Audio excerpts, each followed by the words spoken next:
hair loss. Doctors say more people are recovering from COVID, start losing their hair about 2 to 3 months after they're infected. Yeah, that's right.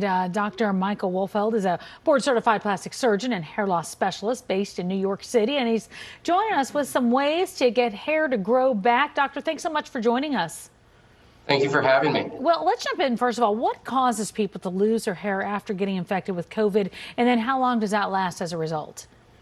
Sure. So COVID by itself is not causing the hair loss, but the stress to your body, and we refer to it as telogen effluvium, is what's triggering the shedding of hair. So usually you would see it a month, 2 months, or 3 months after you've had COVID.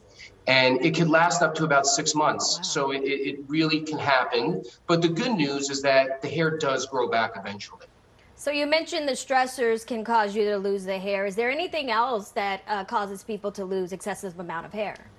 Sure. So in terms of a shedding of hair, any stressor such as an emotional or psychological stressor, recent surgery, childbirth, crash diets, new medications, anything that changes or that's a stress on your body can potentially trigger a shedding.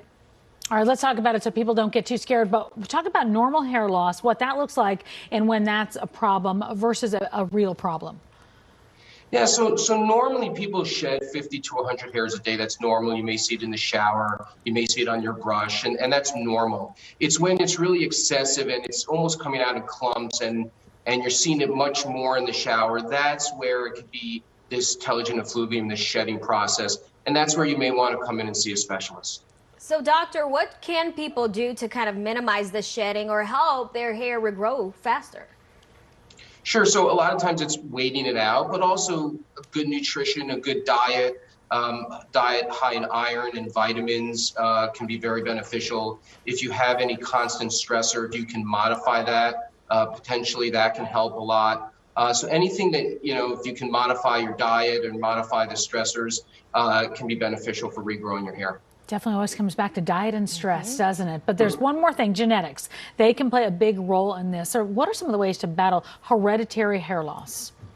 Sure. So that's a different type of hair loss, and that's where your hair gradually thins over time.